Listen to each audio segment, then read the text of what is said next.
Good morning all friends. मेरे legal advice by Sheikh Javed Mohammad advocate channel पर आपका स्वागत है। काल्पनिक बंटवारा क्या है, काल्पनिक विभाजन क्या है? जब भी हिंदू उत्तराधिकार अधिनियम के तहत, हिंदू विधि के तहत पारिवारिक संयुक्त संपत्ति में बंटवारे की मांग आती है, तब काल्पनिक बंटवारे का सवाल हर व्यक्ति के मन में उठता है कि आखिर ये काल्पनिक बंटवारा क्या है। आज के हमारे वीडियो का यही टाइटल है कि काल्पनिक विभाजन या काल्पनिक बंटवारा क्या है। जानिए सुप्रीम कोर्ट ऑफ इंडिया के 3 महत्वपूर्ण जजमेंट्स के साथ। कौन कौन से जजमेंट्स? गुरुपाद 1978, रेवन्ना सिद्धप्पा विरुद्ध मल्लिकार्जुन 2023 और सुनीता शर्मा विरुद्ध राकेश शर्मा 2023। जी हाँ सर। और हिंदू उत्तराधिकार अधिनियम 1956 की धारा 6। आज इनके तहत आपको इस छोटे से टॉपिक पे महत्वपूर्ण कानूनी जानकारी में देने जा रहा हूं, जिसके आधार पर पूरी बुनियाद टिकी हुई है परिवार की संपत्ति के बंटवारे की। काल्पनिक विभाजन का अर्थ है कि एक कल्पना करना, लीगल फिक्शन करना, जिसमें जमीन पर वास्तव में बंटवारा नहीं होता है, लेकिन अदालत ये मानती है कि जो मृत व्यक्ति है उसकी मृत्यु के पूर्व ठीक 1 सेकंड पहले आप मान लें या कुछ समय पहले आप मान लें, उनके मध्य काल्पनिक बंटवारा हुआ था। इसको काल्पनिक बंटवारा कहा जाता है। जब मिताक्षरा सहदायिकी में किसी पुरुष सदस्य की मृत्यु हो जाती है, तब यह पता लगाने के लिए कि उस मृतक की उस संपत्ति में कितनी संपत्ति है, इस सूत्र का उपयोग इसमें किया जाता है, ताकि वो संपत्ति निकालकर अलग रखी जा सके और उसके बाकी उत्तराधिकारियों में उसको बांटा जा सके। इसलिए इस काल्पनिक विभाजन का उपयोग किया जाता है। हिंदू उत्तराधिकार अधिनियम 1956 की धारा 6 का स्पष्टीकरण 1, यह वो धारा है जो इस काल्पनिक विभाजन के सिद्धांत को मान्यता प्रदान करती है। काल्पनिक विभाजन के जरिए यह पता लगाया जाता है कि जो मृतक है, यदि वो जीवित होता तो उसके हिस्से में कितनी संपत्ति प्राप्त होती। सुप्रीम कोर्ट ऑफ इंडिया के महत्वपूर्ण जजमेंट्स और ये जो जानकारियां मैंने आपको अभी मौखिक तौर से दी हैं, ये सब कुछ मैंने डिजिटल ई बुक में आप लोगों के लिए एक नोट्स के रूप में तैयार करके रखा है। और उसको डिजिटल ई बुक मेरे द्वारा बोला जाता है, क्योंकि प्लेटफॉर्म पर, जो ऑनलाइन प्लेटफॉर्म पर इसका नाम डिजिटल ई बुक ही है। उसके अंदर से मैं अब आपको आगे की जानकारी दूंगा। डिजिटल ई बुक की लिंक वीडियो के नीचे डिस्क्रिप्शन बॉक्स में मेरे द्वारा दे दी गई है। यदि आपको आवश्यकता महसूस हो तो आप उसे खरीद भी सकते हैं। उसमें इस मुद्दे को लेकर, हिंदू बंटवारे को लेकर काफी महत्वपूर्ण जानकारियां मेरे द्वारा दी गई हैं, जिनका परिचय मैं वीडियो के अंत में आपको कराऊंगा। आइए आगे की जानकारी आपको डिजिटल ई बुक के अंदर से देता हूं। सुप्रीम कोर्ट ऑफ इंडिया के महत्वपूर्ण जजमेंट्स और महत्वपूर्ण जानकारियां। आइए सर, लेट्स को। आप देख रहे हैं सर कंप्यूटर स्क्रीन पर, मैं अब आपको डिजिटल ई बुक के अंदर से जानकारी देना प्रारंभ कर रहा हूं। इस डिजिटल ई बुक का परिचय मैं वीडियो के अंत में आपको करा दूंगा। इसके अध्यायों से भी परिचित मैं आपको करा दूंगा। धारा 6 को मैं एक बार फिर बताना चाहूंगा आपको। हिंदू उत्तराधिकार अधिनियम 1956 की धारा 6 सेक्शन 6 का स्पष्टीकरण फर्स्ट। यह धारा इस सिद्धांत को वैधानिक मान्यता देती है। दूसरी बात है, इसके अनुसार किसी हिंदू सहदायक, सहदायक मतलब कोपार्सनर, इसको अंग्रेजी में कोपार्सनर कहा जाता है, का हिस्सा वह हिस्सा माना जाएगा जो उसे तब मिलता जब उसकी मृत्यु से ठीक पहले संपत्ति का वास्तविक विभाजन हुआ होता। माननीय सुप्रीम कोर्ट ऑफ इंडिया ने इसके ऊपर जो महत्वपूर्ण सिद्धांत प्रतिपादित किए हैं, तो उसमें सुप्रीम कोर्ट ऑफ इंडिया ने गुरुपद खंडप्पा 1978 और हाल ही में रेवन्ना सिद्धप्पा 2023 मामले में इसकी परिभाषा को स्पष्ट किया है। क्या स्पष्ट किया है? कानून न्यायालय को एक काल्पनिक स्थिति, जिसको लीगल फिक्शन कहा जाता है अंग्रेजी में, बनाने के लिए बाध्य करता है।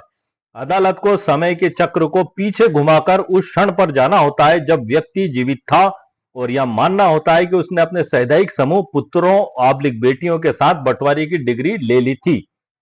इस काल्पनिक बंटवारे में जो हिस्सा उस मृत व्यक्ति के खाते में कागज पर आता है, वही उसकी निजी संपत्ति बनती है। यहां पर मैं बता दूं कि एक बहुत ही खूबसूरत पहलू पे मैं आपका ध्यान दिलाना चाहूंगा। बड़ा ही खूबसूरत पहलू है जो मैं आपको बताने जा रहा हूं कि ये जो गुरुपाद खंडप्पा 1978 का जजमेंट है, ये 2023 में सुप्रीम कोर्ट ऑफ इंडिया ने रेवन्ना सिद्धप्पा 2023 के जजमेंट के पैरा क्रमांक 28 में बताया। और इस जजमेंट का हवाला देते हुए जजमेंट में महत्वपूर्ण सिद्धांत प्रतिपादित किए। आप समझ सकते हैं कहां 1978 और कहां 2023, लगभग 47-48 साल के समथिंग हो गए, मेरा जहां तक सोचना है सर। इतने समय बाद इसको इसमें रिपीट किया गया। और इसमें जो मुख्य बिंदु है, इसके कीवर्ड है, मैं आपको बता दूं। नंबर 1 है, यह केवल गणना के लिए है। इसमें संपत्ति का भौतिक बंटवारा नहीं होता, केवल गणितीय हिस्सा तय किया जाता है। काल्पनिक बंटवारा, जिसको हम कहते हैं लीगल फिक्शन, दूसरा है मां का अधिकार जागृत करने का माध्यम। इस काल्पनिक विभाजन के कारण ही मां अब्लिक पत्नी को बेटों के बराबर संपत्ति में हिस्सा मिलता है, जो मुल्ला हिंदुल्लाह 315 के तहत बताया गया। यह कहां बताया गया है?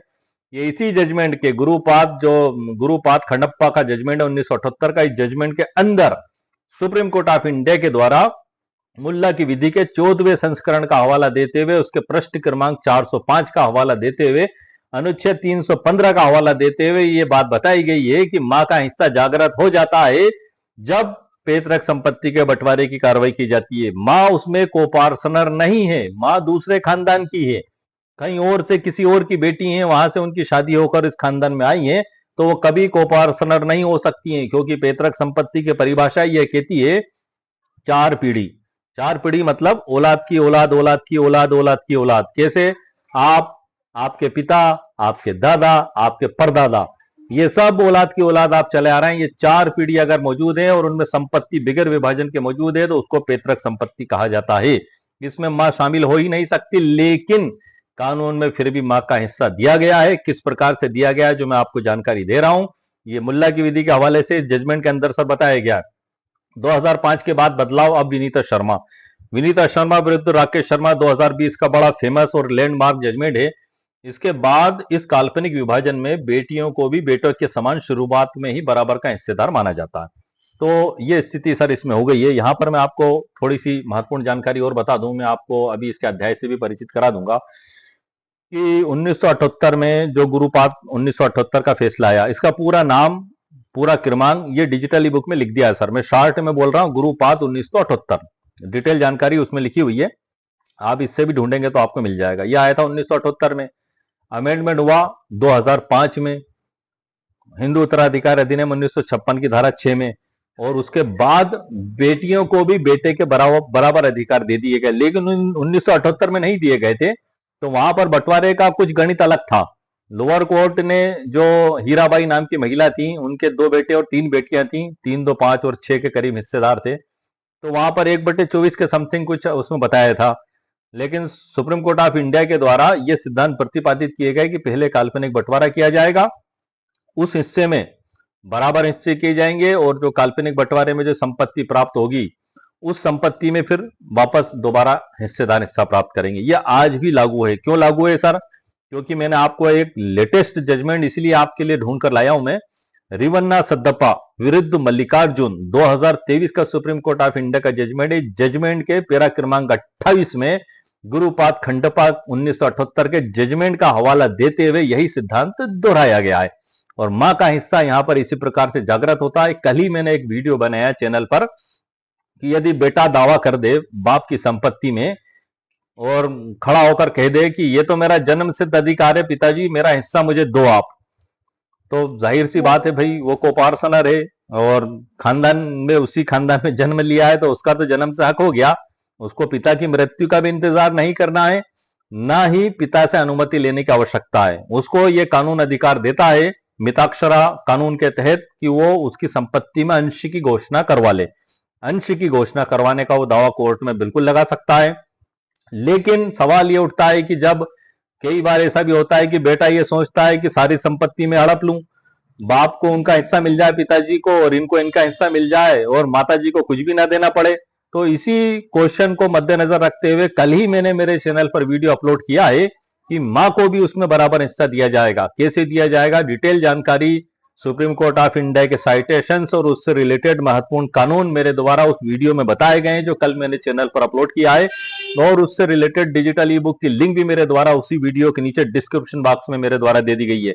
ये डिजिटल ई बुक बड़ी महत्वपूर्ण है सर। ये इसमें क्या है कि आपको रिटर्न मैटर प्राप्त हो जाता है कि आखिर इस मामले को हम सुलझाएंगे तो हमें कौन कौन से कानून, कौन कौन सी धाराएं, कौन कौन से सुप्रीम कोर्ट ऑफ इंडिया के जजमेंट्स हमारे केस में मजबूती प्रदान कर सकते हैं, हमें दावे की प्लीडिंग किस प्रकार से करना होगी, आर्गुमेंट किस प्रकार से करना होगी, आवेदन किस प्रकार से तैयार करना होगा। एक कहीं ना कहीं एक मैटर हमें स्थायी रूप से मिल जाता है, क्योंकि ये चीजें अगर हमारे पास नहीं होती हैं तो हम प्लीडिंग करने में भी असमर्थ रहते हैं। जब हमें कानूनी नहीं पता होगा कि माँ को भी हिस्सा मिलेगा बेटे के साथ, तो हम फिर प्लीडिंग कैसे करेंगे, कैसे हम जवाब दावा देंगे, कैसे हम काउंटर क्लेम पेश करेंगे। हाँ, ये बात जरूर है कि माँ को पार्टनर नहीं है तो सीधे संपत्ति, पैतृक संपत्ति में बंटवारे का दावा पेश नहीं कर सकती, बिल्कुल नहीं कर सकती। लेकिन जो अनुसूची वर्ग 1 के जो वारिसान बताए गए हैं हिंदू लॉ के तहत, उसमें माँ को प्रथम श्रेणी की वारिस माना गया। माँ और बेटा बेटी मतलब विधवा और पुत्र पुत्री, इनको फर्स्ट ईयर्स माना गया। इसमें जो दूसरी शादी किसी हिंदू पुरुष के द्वारा की जाती है वो पत्नी को शामिल नहीं किया गया। इसके ऊपर भी स्पेशल वीडियो मैंने बना दिया है सर, मेरे चैनल पर अपलोडेड है, और काफी टॉपिक ऊपर इस पे मैं वीडियो बना चुका हूं। अब मैं आपको डिजिटल ई बुक से परिचित करा देता हूं ताकि आपको पता लग सके कि आखिर इसमें क्या क्या महत्वपूर्ण जानकारियां मेरे द्वारा दी गई। आइए सर लेट्स गो। 366 के समथिंग इसमें प्रश्न है सर डिजिटल ई बुक में, और मैं आपको शुरुआत से बता देता हूं कि ये डिजिटल ई बुक का टाइटल है, आप देख रहे हैं कि काल्पनिक विभाजन क्या है, विनीता शर्मा, गुरुपाद व रेवाना सिद्दीपा केस से समझें पैतृक संपत्ति का हिस्सा। इसमें जो मैंने महत्वपूर्ण जानकारी आपको दे दी है, अब मैं इनके अध्यायों से भी आपको परिचित करा देता हूं, और उसमें आखिरी के जो अध्याय है उससे आपको और भी महत्वपूर्ण जानकारियां मैं आपको परिचित करा दूंगा। देखिए सर, क्या है कि 9वें अध्याय तक तो मैंने महत्वपूर्ण जानकारी लिख दी है, लेकिन 10वें अध्याय से मैंने इन्हीं टॉपिकों पर वीडियो मेरे चैनल पर अपलोड कर दिए हैं। मैं अध्याय का नाम पढ़ता जाऊंगा ताकि आपको पता लग सके कि इस मैटर पर मैं मेरे चैनल पर वीडियो अपलोड कर चुका हूं। ये जानकारी मैं आपको इसलिए दे रहा हूं क्योंकि 140 करोड़ की आबादी में जरूरी नहीं है कि मेरा हर वीडियो हर व्यक्ति तक पहुंचे, वैसे पहुंच भी सकता है, बड़ी बात नहीं है, लेकिन जिस भी व्यक्ति के पास मेरा जो भी वीडियो पहुंचे तो उसको पता लग सके कि आखिर मैं मेरे चैनल पर इस टॉपिक से, इस मुद्दे पे कौन कौन से वीडियो अपलोड कर चुका हूं। क्योंकि हो सकता है कि वो मेरा ये वीडियो देख रहा हो और उसका जो है कि विवाद और जो है कि मुद्दा इन मुद्दों में शामिल हो जो अध्याय में है, इसलिए मैं आपको पढ़ के बता रहा हूं। आप ध्यान से सुनिएगा और मेरे चैनल पर जाकर उन वीडियो को आप देख भी सकते हैं। उन वीडियो के नीचे डिस्क्रिप्शन बॉक्स में उनकी डिजिटल ई बुक की लिंक भी मेरे द्वारा दे दी गई है। आपको आवश्यकता महसूस हो तो आप उसको वहां जाकर खरीद भी सकते हैं। अध्याय नंबर 10 है, यदि पति जीवित है तथा पति के भाई बहन जिंदा हैं तब संयुक्त पैतृक संपत्ति का बंटवारा किस प्रकार से होगा। उदाहरण इसमें मैंने लिया है, पहली पत्नी की 1 संतान, दूसरी पत्नी की 3 संतान, तो पिता की संपत्ति का कैसे बंटवारा होगा जब भाई बहन जिंदा हैं। किसके भाई बहन? पिता के। आप ध्यान रखिएगा, ये अलग अलग सिचुएशन पे मैंने बनाया है। दूसरा अध्याय से हमारा चाचा बुआ का हिस्सा, मतलब आप ये मान लें। अध्याय नंबर 11 है, जब पति जीवित है तब जीते जी बंटवारा। पहले में चाचा बुआ आ गए, पति के भाई बहन, अब यहां पर सिर्फ पति जीवित है तब बंटवारा। उदाहरण मैंने यही लिया है, पहली पत्नी की 1 संतान, दूसरी पत्नी की 3 संतान, तब संपत्ति कैसे बांटी जाएगी जब पति जीवित है। अध्याय नंबर 12 है, जब पति की मृत्यु हो गई है तब मृत्यु के बाद का क्या गणित होगा। उदाहरण मैंने यही लिया है, पहली पत्नी की 1 संतान, दूसरी पत्नी की 3 संतान, कैसे होगा बंटवारा मृत्यु के बाद, काल्पनिक बंटवारा सीखें। अध्याय नंबर 13 है, निसंतान पहली पत्नी और दूसरी पत्नी की 5 बेटियां, पैतृक संपत्ति का अंतिम बंटवारा कैसे होगा, काल्पनिक बंटवारा सीखें। ये हमारे एक व्यूवर्स का सवाल था, उस सवाल के ऊपर ही मैंने वीडियो भी बना दिया, डिजिटल ई बुक भी मैंने बना दी, और उसी वीडियो के नीचे उसकी लिंक भी मेरे द्वारा दे दी गई। अध्याय नंबर 15 है, दूसरी पत्नी के बच्चों का पैतृक संपत्ति में अधिकार।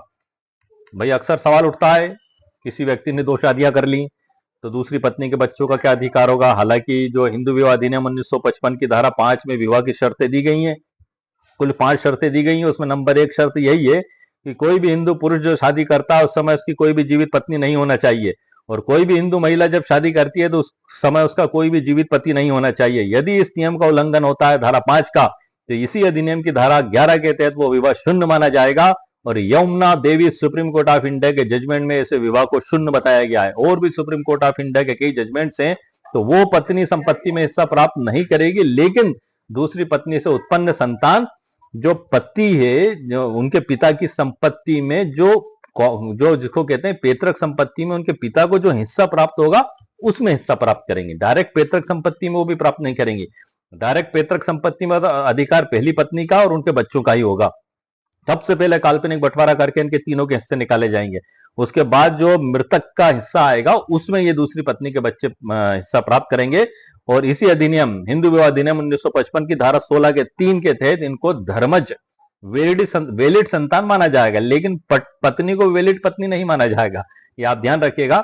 दूसरा अध्याय नंबर 17, दूसरी पत्नी को पैतृक संपत्ति में हिस्सा क्यों नहीं मिलता, मैंने आपको शॉर्ट में बता दिया। डिटेल जानकारी डिजिटल ई बुक और वीडियो मेरे चैनल पर अपलोड है, आप देख सकते हैं। अध्याय 18 में, क्या बेटे के केस करने पर मां को पैतृक संपत्ति में हिस्सा मिलेगा। इन सभी टॉपिकों पर मैं वीडियो भी बना चुका हूं, और इस डिजिटल ई बुक के अंदर यही महत्वपूर्ण जानकारियां मेरे द्वारा दी गई हैं।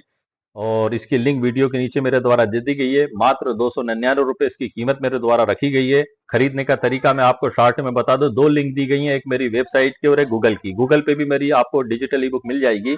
मेरी वेबसाइट पे आपको आपका नाम, मोबाइल नंबर, उपनाम और ईमेल आईडी आपको लिखना पड़ेगी। ईमेल आईडी आप सही लिखें, गलत लिखेंगे तो आपको मैसेज प्राप्त नहीं होगा। जैसे ही आप 299 रुपए का भुगतान करेंगे, आपकी ईमेल आईडी पर मैसेज आएगा, वहां डाउनलोड आपको लिखा दिखाई देगा। आप डाउनलोड पर क्लिक करेंगे तो आपके मोबाइल पर पीडीएफ डाउनलोड हो जाएगा। दूसरी गूगल की जो है, वहां पर गूगल की एक अपनी प्रोसेस होती है और गूगल का एक अपना ऐप होता है, उस ऐप पे ही ये डाउनलोड हो जाएगी आप जैसे ही भुगतान करेंगे। तो दोनों प्रक्रियाएं आप को जैसा उचित लगे आप वहां पर क्लिक करके आप खरीद सकते हैं।